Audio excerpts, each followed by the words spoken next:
देखो पहले हम कुछ चीज़ें इसमें बेसिक समझते हैं। सबसे पहले मैं एक ग्राफ बना देता हूँ ताकि आपको क्लियर हो जाए।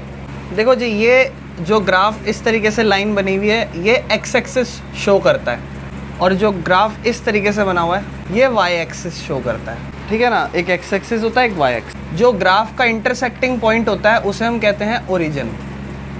जो ओरिजिन के राइट साइड वाला जो एक्स एक्सिस का ग्राफ है ये पॉजिटिव होता है, इसमें सारी एक्स की वैल्यू पॉजिटिव होती है, इसलिए हम इसे एक्स लिखते हैं। और ये एक्स का इस तरफ का सारा वैल्यू नेगेटिव होता है तो उसे हम एक्स डैश कहते हैं। सेम ऐसे ही ये वाई एक्सिस है, तो ओरिजिन से ऊपर की तरफ जो होता है वो वाई और नीचे वाला वाई डैश, मतलब ये वाई के सारे नेगेटिव वैल्यू प्रेजेंट करेगा और ये सारे पॉजिटिव वैल्यू। अब एक चीज़ ध्यान से समझना, क्योंकि यहाँ पर सारी, अब आप एक चीज़ देखो, ये वाला पॉजिटिव एक्स एक्सिस है, ये वाला नेगेटिव, ये वाला पॉजिटिव वाई एक्सिस है, ये वाला नेगेटिव। तो इस पोर्शन को देखो, ये वाला जो है इस ग्राफ के ऊपर वाला, यहाँ और यहाँ वाला, ये यहाँ पर x की वैल्यू क्या होंगी? पॉजिटिव। y की वैल्यू क्या होंगी? ठीक है ना, ये ध्यान रखना। और इसको हम कहते हैं फर्स्ट क्वाड्रेंट, क्योंकि अगर आप ध्यान से देखो तो ये ग्राफ 4 हिस्सों में बढ़ जाता है। तो ये फर्स्ट क्वाड्रेंट होता है, इसके बाद ये होता है सेकंड क्वाड्रेंट, ये हमारा होता है थर्ड क्वाड्रेंट, और ये हमारा होता है फोर्थ क्वाड्रेंट। तो ये कुछ बेसिक चीज़ें हम समझ रहे हैं जिसमें हमने 4 क्वाड्रेंट समझ लिए। अगर हम किसी कोऑर्डिनेट को लिखें, मान लो कोई मुझे कोऑर्डिनेट लिखना हो तो हम उसे कैसे लिखते हैं? तो उसमें एक x की वैल्यू होती है और एक y, इस तरीके से हम लिखते हैं x, y। मान लो आपसे कोई बोले x = 1 एंड y = 3, तो इसका मतलब हम इसे इस तरीके से लिखेंगे 1, 3। ये हमारा कोऑर्डिनेट होता है।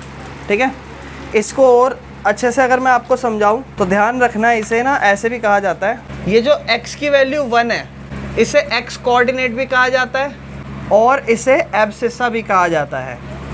ये एब्सिसा ज़रूर याद रखना, इसका दूसरा नाम ज़रूर पूछा जाता है। आपसे क्वेश्चन में बोलता है बताओ एब्सिसा क्या है, तो मतलब उस सिचुएशन में आपको x की वैल्यू बतानी है। तो x कोऑर्डिनेट, जो x की वैल्यू 1 है यहाँ पर, इसे हम x कोऑर्डिनेट भी कहते हैं और साथ साथ एब्सिसा भी कहते हैं। उसके बाद वहीं पर ये जो y कोऑर्डिनेट है, जो वैल्यू 3 थी, इसे हम y कोऑर्डिनेट भी कहते हैं और ऑर्डिनेट भी कहते हैं। ध्यान रखना, x कोऑर्डिनेट भी कहते हैं, एब्सिसा भी कहते हैं, और अगर y है तो y कोऑर्डिनेट या फिर ऑर्डिनेट। तो आपसे क्वेश्चन होंगे ऑर्डिनेट बताइए, तो ऑर्डिनेट मतलब y की वैल्यू, एब्सिसा बताइए मतलब x की वैल्यू। ठीक है, उसके बाद मैंने बात करी थी सबसे पहले ओरिजिन की। अब ओरिजिन का भी कुछ ना कुछ तो पॉइंट होता ही होगा। ओरिजिन ऐसा होता है जिसमें x की वैल्यू भी 0 होती है और y की वैल्यू भी 0 होती है। तो ओरिजिन के पॉइंट्स जो होते हैं वो 0,0 होते हैं, एब्सिसा भी 0 और ऑर्डिनेट भी 0। क्योंकि ये फर्स्ट क्वाड्रेंट था तो यहाँ पर साइन क्या रहेंगे उसको भी हम समझते हैं। आप देखिए, फर्स्ट क्वाड्रेंट है, x का वैल्यू इस तरफ पॉजिटिव और इस तरफ भी पॉजिटिव, तो x और y का दोनों का वैल्यू क्या आएगा? पॉजिटिव। अब ध्यान से समझो, इस तरफ सेकंड क्वाड्रेंट की बात करूं तो x का वैल्यू क्या है? नेगेटिव, और y का क्या है? तो x का नेगेटिव है और y का पॉजिटिव है, बेटा नेगेटिव नहीं है। ठीक है, अब थर्ड देखो, थर्ड में अगर हम x की बात करें क्या है? नेगेटिव। y की वैल्यू बात करें, y क्या है? ये दोनों नेगेटिव है। अगर मैं फोर्थ क्वाड्रेंट की बात करूं तो x क्या है? पॉजिटिव, और y क्या है? अगर आपको समझना हो तो ऐसे समझो कि ये यहाँ पे आ रहा है और ये यहाँ पे आ रहा है, तो क्या क्या वैल्यू ला रहे हैं, समझ रहे हो? 4 क्वाड्रेंट होते हैं, 4 क्वाड्रेंट में साइन भी क्या होते हैं वो आप समझ चुके हो। ठीक है ना, ये याद करने की कोई ज़रूरत नहीं है, क्वाड्रेंट याद होने चाहिए, ये फर्स्ट सेकंड थर्ड फोर्थ होता है, एब्सिसा, ऑर्डिनेट और ओरिजिन याद होना चाहिए। बाकी तो सब सॉल्व करके भी कर सकते हो आप सब लोग। तो ये इसका बेसिक है। इसके बाद मैं आपको पॉइंट को कैसे प्लॉट करते हैं वो भी समझा दूंगा। ठीक है ना, जैसे मान लो मैं एक ग्राफ बना रहा हूँ, किसी ने मुझे बोला -1, 2, 3, 2, 4, -2, 3, 6, -7, 2, -5, -6, -4, 2, 4। मुझे कहा किसी ने कुछ ये पॉइंट्स मैंने दिए हैं और इन्हें आप ग्राफ पे प्लॉट करिए, तो मैं आपको समझा देता हूँ थोड़ा सा। देखो ध्यान से, पहले तो इसे ड्रॉ कर लेना, 1, 2, 3, 4, 5, 6, 7 तक कर लेते हैं। 1, इसके लिए मैं आपको कहूँगा कि आप ग्राफ का यूज़ कर लेना, ठीक है, ताकि आपको समझ में ज़्यादा अच्छे से आ जाए। ग्राफ पेपर आता है ना, उसका यूज़ कर लेना। इस तरफ -1 होता था, -2, -3, -4, -5, -6, -7, -1, -2, -3, -4, -5, -6 और -7। ये x एक्सिस होता था और ये x डैश, ये y और ये। अब आप समझो, फर्स्ट है कहता है -1 और 2 है, तो पहले हम पॉइंट को पहचानेंगे। पहले वाले को हम x का कोऑर्डिनेट कहते हैं, तो x का वैल्यू क्या है -1 और y का वैल्यू क्या है। अब आप ढूंढो x का वैल्यू -1 का होगा, ये -1 है। इसे अपने मन में इस तरीके से ड्रॉ कर लो, कर ली। y की वैल्यू क्या है 2 वाले को अपने मन में इस तरीके से ड्रॉ कर लो। कहाँ पर ये दोनों एक दूसरे को इंटरसेक्ट कर रहे हैं, इस पॉइंट पे। तो ये जो पॉइंट है, ये इसको हम ग्राफ पे ऐसे ड्रॉ करेंगे। सो ये एकमात्र ऐसा पॉइंट है जिसको हम क्या कहेंगे, -1, 2। फिर अगला 3 और 2 है, तो x का वैल्यू 3 यहाँ होगा, अपने मन में ऐसे लाइन ड्रॉ करो। y का वैल्यू 2 यहाँ पर होगा। कहाँ पर इंटरसेक्ट करेंगे, क्या यहाँ पर नहीं करेंगे एक दूसरे को। x का वैल्यू 3 और y का वैल्यू, तो इसको हम लिख देंगे फिर 3, 2। कहता है x का वैल्यू 4, y का वैल्यू -2। x का 4, 1 2 3 4 यहाँ, और y का वैल्यू -2 कहाँ होगा, यहाँ पर।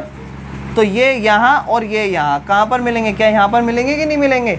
x का वैल्यू 4 और y का -2, तो 4, -2। इसके बाद 3 और 6, x का वैल्यू 3 यहाँ पर और y का वैल्यू 6 यहाँ पर मिलेंगे कि नहीं मिलेंगे। आ रहा है समझ में। x का वैल्यू -7 यहाँ, और y का वैल्यू 2, -7 और 2 यहाँ पर मिलेंगे कि नहीं मिलेंगे। x का वैल्यू -5 और -6 यहाँ होगा, इस साइड पे मिलेंगे, -5, -6।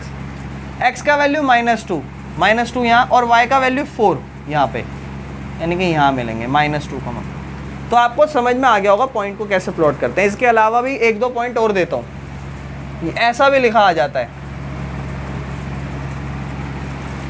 x का वैल्यू क्या और y का वैल्यू क्या। तो जब कभी भी कोई दूसरा ओरिजिन 0 आए ना, तो उसको इग्नोर करना, जो पहला है वहीं पे पॉइंट बन जाएगा। जैसे x का वैल्यू 4, y का वैल्यू 0। x का वैल्यू 4 कहाँ, यहाँ, और y का वैल्यू 0 छोड़ो ना, यही ख़त्म आंसर, x 4, 0। ठीक है। अगर आपसे बोले 0, 2, यानी कि x का तो 0, y का 2 कहाँ पे है, यानी कि यही आंसर बन जाएगा। क्लियर है। तो और जो 0 वाले होते हैं वो भी आप समझ सकते हो। ठीक है। आप देखो एक्सरसाइज 3.2 का क्वेश्चन नंबर 2। अब सेकंड आप मुझे बताना, ठीक है। देखो ध्यान से देखो, मैं आपसे पूछता हूँ, बी पॉइंट सबको दिखाई दे रहा है ग्राफ में, बगल में बी पॉइंट दिखाई दे रहा है। आलिए आपसे शुरुआत करते हैं। बी पॉइंट के कोऑर्डिनेट पूछ रहा है। देखो कोऑर्डिनेट मतलब एक्स और वाई दोनों की वैल्यू, कोऑर्डिनेट मतलब ये होता है। बी पॉइंट का कोऑर्डिनेट आप बता सकती हो क्या क्या होगा आंसर। बी को अगर आप ध्यान से देखोगे, तो बी वाला अगर हम ध्यान से देखें, तो आप देखो बी वाले का अगर x का वैल्यू देखें, तो x का वैल्यू क्या जा रहा है -5, और y का वैल्यू क्या आ रहा है 2। तो -5 आ रहा है इस तरफ से और 2 आ रहा है इस तरफ से, तो b का वैल्यू क्या हो गया -5 और 2। कौन सा क्वाड्रेंट है वैसे, ये सेकंड क्वाड्रेंट है। अगला कहता है कोऑर्डिनेट c बताओ। कोऑर्डिनेट c क्या होगा, c कोऑर्डिनेट इस साइड पे है, तो 5 से x का वैल्यू 5 और y का वैल्यू -5, तो c कोऑर्डिनेट 5, -5। कहता है ये जो -3 और -5 है, इसका पॉइंट बताइए। -3, x का वैल्यू -3 और y का वैल्यू -5, कौन सा पॉइंट है, पॉइंट E है ना। देखो ना ध्यान से, आगे चलते हैं। 2 और -4 बता रेहान, x का वैल्यू 2 और y का वैल्यू -4, कौन सा पॉइंट है, G है ना। उसके बाद एब्सिसा पूछता है, abscissa of the point D का एब्सिसा मतलब क्या होता है, x का वैल्यू बता मेरे भाई, G का एब्सिसा, D का एब्सिसा पूछा था, सॉरी, D का एब्सिसा क्या होगा 6, बिल्कुल सही। H का ऑर्डिनेट और -3, कोऑर्डिनेट L, कोऑर्डिनेट है, not about abscissa, not about ordinate. Coordinate में दोनों बताने होते हैं। अब देखो ये किस पर है, अगर आप देखोगे तो ये ऐसे है, L यहाँ पर है, इसका मतलब ये तो y का वैल्यू है ना, तो y का वैल्यू क्या होगा और x का वैल्यू क्या 0,5 होगा, 0,5, 5,0 नहीं होगा। ठीक है।